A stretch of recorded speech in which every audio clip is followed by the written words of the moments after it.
बच्चों, कक्षा 5 में आपका स्वागत है। आज की कहानी है उड़ चलो बिजुका। बच्चों, आज की कहानी के पात्र हैं पक्षी, खेत, बिजुका। ये बिजुका है। बिजुका यहाँ काग भगोड़े का काम कर रहा है, तो वो काग भगोड़े को हिंदी में पक्षियों को भगाने वाला कहते हैं। तो बच्चों, उम्मीद है आपको ये कहानी पसंद आएगी। तो कहानी, चलो चलो भोजन ढूंढने का वक्त हो गया है। रोज़ की तरह पक्षियों के झुंड के सरदार ने हॉक लगाया और झुंड उड़ चला।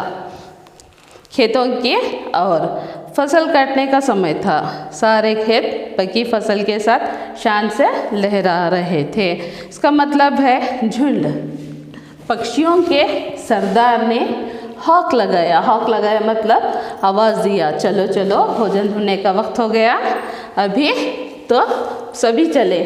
इधर खेत था। खेत किधर जाते हैं भोजन ढूंढने के पर? खेतों के पास।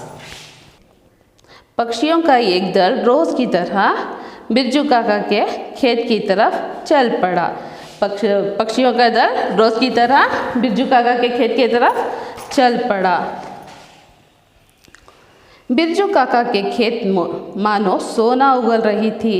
सोना उगल रही थी मतलब उनकी फसल बहुत अच्छी थी।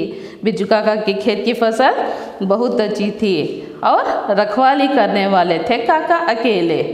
रखवाली करने वाले थे काका अकेले, वो भी बूढ़े। पक्षियों को खूब मौका मिलता दाना चुगने का। दिन भर फिरते और दाना चुगते, जी भर कर अनाज चुगने का। मगर आज जैसे ही वे खेत के पास पहुँचे, उन्हें लगा जैसे कोई खेत में खड़ा है। रोज़ की तरह पक्षियों का झुंड जब निकला तो बिरजू काका के खेत के पास आया तो क्या देखता है, इधर कोई खड़ा है। उनको लगता था कोई तो खड़ा है, खेत के पास कोई खड़ा है। पक्षियों को खूब मौका मिलता था जी भरकर अनाज चुगने का। मगर आज जैसे ही वे खेत में पास पहुँचे, उन्हें लगा जैसे कोई खेत में खड़ा है। कहीं बिरजू काका ने नया रखवाला तो नहीं रख लिया? पक्षियों का झुंड ने सोचा, कहीं बिरजू काका ने नया रखवाला तो नहीं रख लिया। पक्षी सोच में पड़ गए। फिर एक साहसी युवा पक्षी चुनमुन बोला। ये साहसी युवा पक्षी मतलब है, युवा पक्षी का मतलब नन्हा पक्षी, नन्हा परिंदा। उस नन्हे परिंदे का नाम था चुनमुन। साहसी युवा पक्षी चुनमुन बोला, तुम सब यहीं रोको, मैं देखकर आता हूँ। सारा पक्षी वहीं पास के वृक्ष की शिखाओं पर बैठे सुस्ताने लगे। सुस्ताने का मतलब है बच्चों, इधर आराम करने लगे। वहीं पास के वृक्ष के ऊपर जो शिखाएं थे उस पर सुस्ताने लगे, आराम करने लगे। और युवा पक्षी धीरे से उस रखवाले के पास गया। युवा पक्षी धीरे से उस रखवाले के पास गया। रखवाले ने चींटी वाले धोती और सफ़ेद कुर्ता पहना था, लाल रंग की पगड़ी लगाई थी और चेहरे पर थी बड़ी बड़ी मूछें। दोनों हाथ फैलाए वह शान से खेत में खड़ा था। इधर देखो बच्चों, बड़ी बड़ी मूछें, पगड़ी बांधे हुए, धोती कुर्ता पहने हुए, दोनों हाथ फैलाए हुए इधर रखवाला खड़ा था। चुनमुन डरते हुए उसके सामने गया और हौले से बोला, नमस्ते। चुनमुन हौले से बोला, नमस्ते। क्या आप खेत के नए रखवाले हैं? रखवाले ने घूर कर उसे देखा और बोला। रखवाले ने उसे घूर कर देखा और बोला, मैं हूँ बिजुका, इस खेत का नया रखवाला। लोग मुझे काग भगोड़ा कहते हैं। लोग मुझे काग भगोड़ा भी कहते हैं, मतलब उसका पक्षियों को भगाने वाला। मेरे रहते तुम खेत को नुकसान नहीं पहुंचा सकते। नहीं भैया, नहीं नहीं भैया, हम खेत को नुकसान पहुंचाने नहीं आए। नहीं नहीं भैया, हम खेत को नुकसान नहीं पहुंचाते, हम तो नीचे गिरे दाने खा लेते हैं, इससे आपको कोई परेशानी नहीं होगी। बोल रहे हैं इधर पक्षी बोल रहा है, छोटा नन्हा परिंदा, नहीं भैया मैं खेत को नुकसान नहीं पहुंचाऊंगा, जो भी जितना भी नीचे पड़ा है बस उसे खा के चले जाएंगे। चुनमुन के इतना कहते ही बिजुका ने उसे घूर कर देखा। चुनमुन उड़कर बिजुका के कंधे पर जा बैठा। चुनमुन बिजुका के कंधे पर जा बैठा और हौले से अपने पंख उसके कान में छुआ दिए। बिजुका को गुदगुदी सी हुई और वह मुस्कुरा दिया। चुनमुन ने पूछा, तो हम खा लें थोड़ा सा? चुनमुन के इतना कहते ही बिजुका ने उसे धुर कर देखा। गुस्से में देखते ही पक्षी क्या कर, छोटा नन्हा सा परिंदा बिजुका के खांधे पर, बिजुका के खांधे पर जा बैठा। जा बैठने के बाद उसके कान में अपना पंख डाले, हिलाया तो बिजुका को हंसी आ गई। वो मुस्कुरा दिए। मुस्कुराते ही पक्षी ने पूछा, नन्हे परिंदे ने पूछा, क्या मैं अब दाने खा सकता हूँ? बिजुका ने हंसकर जवाब दिया, हाँ। बिजुका के हाँ कहते ही चुनमुन ने लंबी सीटी मारी और अपने साथियों को बुला लिया। चुनमुन दाने खाते खाते बिजुका से बातें भी करता जा रहा था। जल्द ही दोनों में दोस्ती हो गई। अचानक चुनमुन का ध्यान बिजुका के पैरों की तरफ गया। उसने पूछा, बिजुका भैया, आप सारा दिन एक ही स्थान पर खड़े रहते हैं, घूमते फिरते नहीं हो? नहीं नहीं नन्हे परिंदे, मैंने चलना सीखा ही नहीं। बिजुका को नन्हा परिंदा जब जाके पूछता है, बिजुका भैया आप एक ही जगह पर खड़े रहते हो, आपके पैर दुखते नहीं क्या?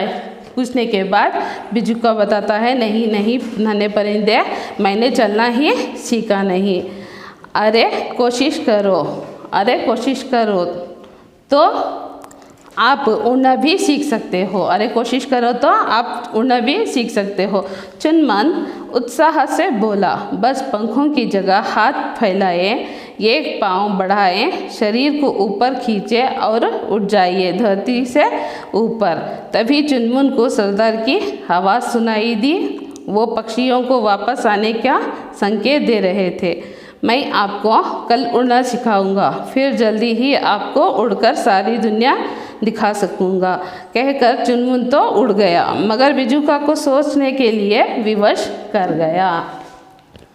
इधर नन्हा परिंदा बिजुका से कहता है, बिजुका भैया दिन भर अकेले खड़े रहते हो, पैर दुखते नहीं क्या?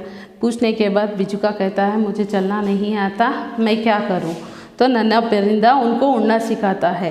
पहले अपने दोनों हाथ फैलाओ, फिर एक पैर आगे रखो, फिर उड़ चलो। इतना कहते ही पक्षी के सरदार ने उन्हें आवाज़ लगाते हैं वापस जाने के लिए।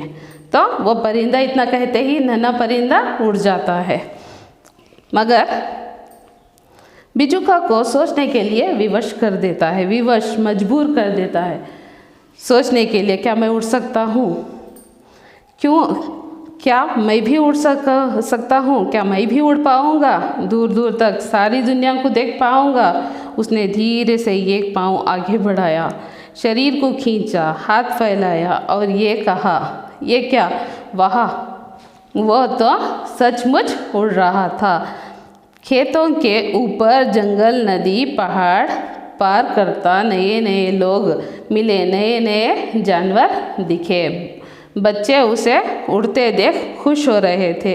किसी ने उसकी मूँछों की तारीफ की, किसी ने उसके पगड़ी की। उड़ते उड़ते वो थक गया तो सुस्ताने के लिए एक बगीचे में उतरा। बिजुका सोच में पड़ गया, क्या मैं भी उड़ पाऊँगा? सारी दुनिया देख पाऊँगा? इतने में ऐसे ही वो दोनों हाथ फैलाए और एक पैर आगे करने से वो क्या देखता है, सचमुच में उड़ने लगा है। तो कोई उसकी तारीफ़ कर रहे हैं मूँछों की, कोई पगड़ी की तारीफ़ कर रहे हैं, तो कोई धोती कुर्ते की तारीफ़ कर रहे हैं। उड़ते उड़ते उन्हें बहुत सुस्ताने आराम की ज़रूरत थी, तो वो एक बगीचे में उतरा। सुस्ताने के लिए एक बगीचे में उतरा। वहाँ के रखवाले ने उसे खाने के लिए फल दिए। रखवाले को देखकर अचानक बिरजू काका याद आ गए। उसने सोचा, उसे खेत में ना पाकर बेचारे कितने परेशान होंगे। बिरजू का आराम के लिए जब बगीचे में उतरा तो वहाँ के बगीचे के रखवाले ने बिरजू का को खाने के लिए फल दिया। वो फल खाते हुए सोचा कि मैं बूढ़े बिरजू काका का क्या होगा। अगर मैं इधर ही उड़ता रह जाऊंगा तो बिरजू काका का क्या होगा। ऐसे सोच के वो वापस जाने के लिए उड़ गए, कोशिश में था। बुढ़ापे में कैसे खेत की रखवाली करेंगे, मुझे वापस जाना होगा। बिरजू का उठ खड़ा हुआ और एक पाँव बढ़ाकर हाथ फैलाकर उड़ने की कोशिश में वह धुड़म से गिर पड़ा। मुझे वापस जाना है। बुदबुदाते हुए उसने आँख खोली। थत तेरी की, ये तो सपना था। शुक्र है कि यह सपना ही था, सच नहीं था। बिरजू खा अपने मुझ पर ताव देते हुए मुस्कुराया। अब उसे चुनमुन के आने का इंतज़ार था ताकि उसे अपने सपने के बारे में बता सके। बिरजू का ने जब बिरजू काका के बारे में सोचा तो सपने से बाहर आ गया। धुड़म से उड़ने की कोशिश में था कि धुड़म से गिर गया और बुदबुदाते अपनी आँख खोले तो क्या देखता है, वापस अपने खेत में खड़ा है। बिरजू का अपनी मूछों पर ताव देते हुए मुस्कुराया। अब उसे चुनमुन के आने का इंतज़ार था। चुनमुन छोटा नन्हा परिंदा जिसका इंतज़ार था कि अपने सपने के बारे में वो बिरजू का अपने सपने के बारे में चुनमुन से बता सके। बच्चों, इधर कुछ शब्द अर्थ है। झुंड, समूह, हक लगाया, आवाज़ देना, ಕೂಗಿದ, रखवाला, चौकीदार, कायोदो, सुस्तान, आराम करना, विश्रांति, काक भगोड़ा, पक्षियों को भगाने वाला, पक्षियों ओडिसुवव, विवश, मजबूर, बलवंता, इंतज़ार, प्रतीक्षा कराना, कायोदो। बच्चों, इस कहानी का मूल तत्व है मीठी वाणी बोलने से पराये भी अपने हो जाते हैं। आपके बोलने का तरीका ही किसी के मन में आपकी पहली छवि को बनाने का कार्य करता है।